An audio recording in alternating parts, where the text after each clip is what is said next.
Mana tepuk tangannya? Dari mana jamaahnya ini? Dari mana? Kita lanjut lagi buat jamaah Islam yang dirahmati Allah ya. Masih di tema kita hari ini yang luar biasa. Istimewanya sholat buat Gen Z.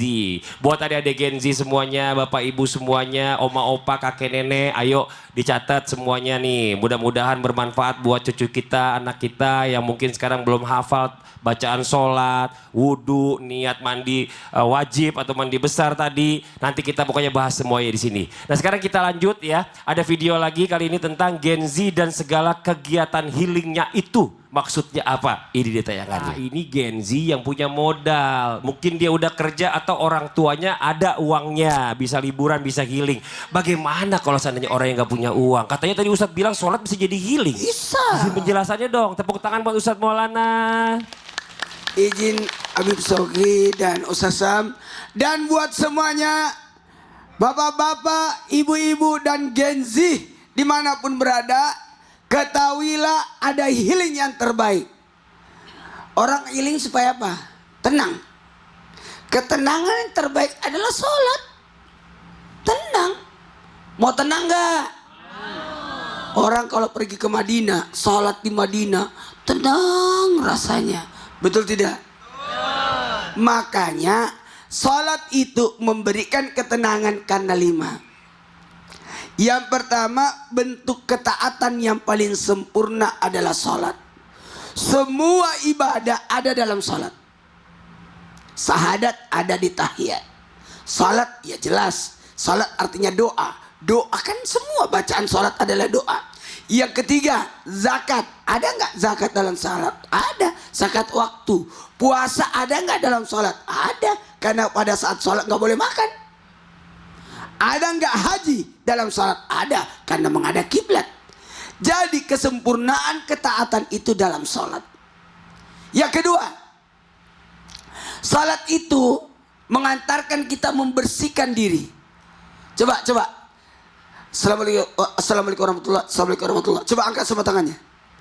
Ayo gini. Di sini. Kan kalau kita sholat gini kan?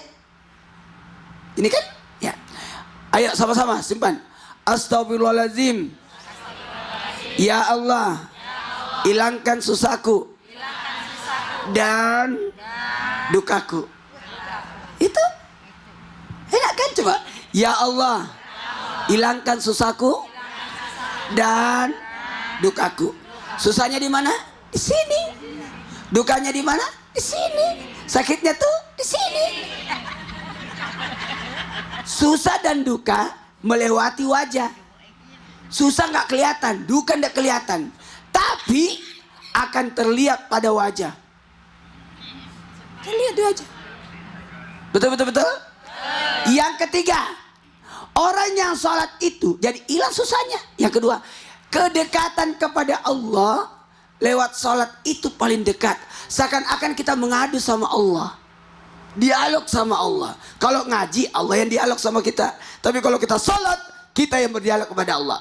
Kemudian yang keempat, sholat itu mengantarkan kita disiplin. Kedisiplinan. Jadi kita nungguin waktu sholat, itu kan luar biasa.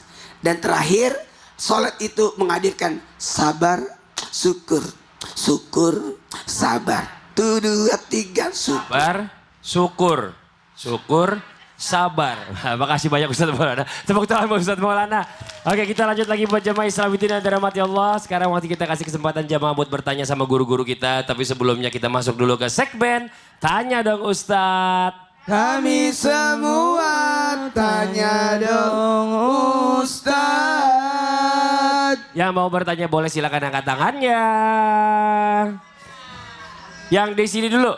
Ya di sini dulu Ibu, boleh. Iya, Ibu boleh silakan berdiri. Ya, ini baik ya. Ya boleh. Assalamualaikum warahmatullahi wabarakatuh. Waalaikumsalam warahmatullahi wabarakatuh. Perkenalkan, nama saya Uun Maunah dari Majelis Taklim An-Nur Soleha Tegalwangi Cirebon. Tepuk tangan buat Ibu Uun Waunah.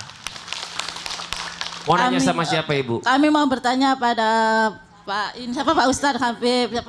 Ustadz Habib. Ya, Ustadz Habib. Bu, Pak. Kan Habib Ustaz Daeng. dia pengen bertanya sama Ustadz dan Habib kayaknya. Aku aja Bu. Habib aja, Bu. Gak usah diborong, udah. Oh, Pak Ustadz. Habib aja itu ya. Habib Sauki ya. Izin Bib, izin Bib. Masya Allah. Ibu kayaknya orangnya agak pengen semua ya. Ustadz Habib. Enggak sih. Enggak ya Bu ya. Silakan mau nanya apa Ibu? Saya mau nanya, kenapa nih zaman sekarang tuh banyak anak muda yang suka main Gen Z, terusan Suka main Gen Z. Maksudnya Tolong apa nih Bu? Tolong dipegang. pinter, zaman sekarang tuh pinter media sosial, terus apa? Gen ya gitu. Oh, anak Gen Z tuh pinter media Pokoknya sosial. zaman sekarang anak muda zaman sekarang itu pada pinter. Ya Allah. Pegang. Tapi untuk baca Al-Quran itu Pak Habib masih terbata-bata. Oke, Gitu. maksudnya saya paham. Jadi dia melek teknologi, jago main Ya. komputer segala macam dan lain. Iya. Dia suruh baca Al-Quran, ada yang nggak kenal baca huruf, ada yang terbata-bata gitu maksudnya. Iya, karena Oke. kebetulan saya di rumah ada anak-anak ngaji, zaman sekarang tuh susah untuk apa sih suruh baca ngaji tuh susah Oh. banget. Terus ibu-ibu ada, Ah. masih banyak yang terbata-bata gitu. Ah. Nah saya yang pengen tanyakan itu bagaimana solusinya biar anak zaman sekarang itu gemar mencintai baca Al-Quran dan ibu-ibunya juga cinta sama Al-Quran dan keuntungannya apa itu dalam untuk kegiatan sehari-hari, Iya. kehidupan sehari-harinya. Untungnya baca Al-Quran itu apa? Bukannya orasi hari ini dia. Ibu, Saya sudah ibu guru ajak. ngaji ya? Ibu guru ngaji ya? Ya. Oh, guru Saya ngaji. sudah ajak ibu ini untuk tahan. Kenapa? Dia yang tertahan. Iya, dia tuh. Ibu Un, makasih banyak. Ya, makasih Ya. atas ini Mas Bang. Iya, tepuk tangan dong buat Ibu Un. Boleh kembali ke tempat. Silakan Habib Syauqi penjelasannya. Fadhol Ustaz Habib. Maulana Ustaz Syah Mas Fadli. Alhamdulillah Nabi kita Muhammad sallallahu alaihi wa ala alihi wasallam beliau bersabda dalam hadisnya qala Rasulullah SAW khairukum man ta'alamal Qur'an wa 'allamahu. Sebaik-baik kalian adalah yang mempelajari Al-Qur'an dan mengamalkannya. Artinya Nabi mau bilang sama kita nih ya buat teman-teman Gen Z.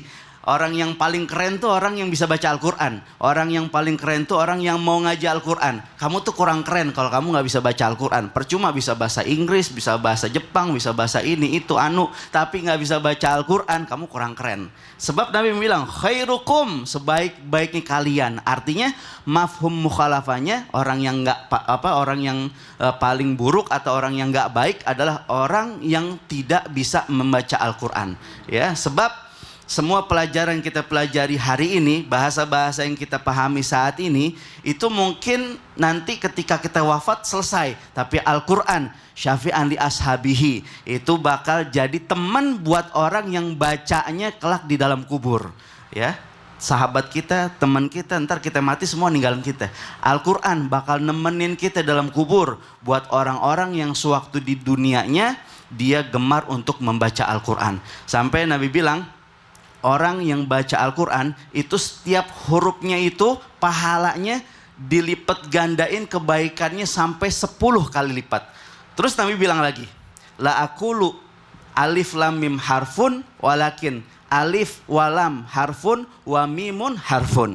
Nabi bilang, saya nggak bilang alif lam mim itu satu huruf, akan tetapi alif satu huruf, lam satu huruf, mim satu huruf. Artinya setiap kita baca Al-Quran, huruf demi hurufnya dapat pahala dan kebaikan dilipat gandain sama Allah Subhanahu wa taala. Maka ayo kita belajar untuk mempelajari Al-Quran dengan niat biar nanti ketika kita sudah tumbuh besar, dewasa, kita punya anak, kita bisa turunin anak-anak kita biar dia juga bisa baca Al-Quran. Itu waktu kita mondok tuh ada istilah Hizbul Quran. Setiap maghrib sampai nunggu isya, yang satu denger, yang lain baca. Ada halakoh Quran tuh, Hizbul Quran, yang satu baca, yang 3 orang itu dengar. Jadi saling belajar dan juga mempelajari. Oh. Kadang kita ngerasa kita bisa baca Al-Quran. Benar. Ternyata bacaan kita masih belepotan. Masih banyak salahnya. Tajwidnya, ada makharijul hurufnya. Masya Allah. Maka ingat, Nabi bilang orang yang paling keren itu orang yang mau belajar Al-Quran. Masya Allah. Nggak keren Makasih kalau nggak banyak, bisa Habib. baca Al-Quran. Keren banget. Makasih banyak Habib. Tepuk tangan dong buat Habib Syauqi. Ustadz Syam, sebelah sini nih. Ustadz Syam ini kan paling dekat sama Gen Z. Soalnya dia gen milenial akhir. Emang ada pengajian khusus Gen Z? Ya, masalahnya gini tapi Ustadz Syam nih bicara masalah tentang Gen Z, banyak juga anak Gen Z ini juga yang bagus-bagus ya secara agama. Tapi kalau saya banyak ketemu di luar sana, justru saya ngelihatnya gini, lebih mayoritas karena anak Gen Z ini yang maaf nih, nggak ngerti sholat, nggak ngerti ngaji gitu ya. Nah terus ada nih anak Gen Z ngajak nih ke teman-temannya, circle-circlean kan biasanya. Bro, yuk kita ini yuk, kita ke masjid yuk, sholat yuk gitu. Lu so alim banget lu jadi orang lu.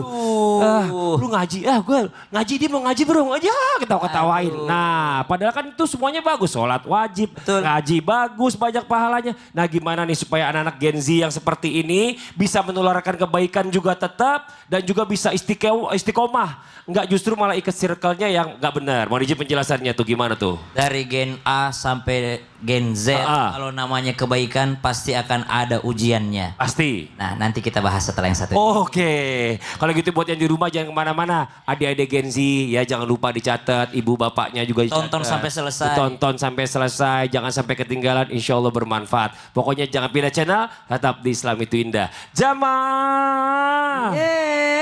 Oh jamaah. Alhamdulillah.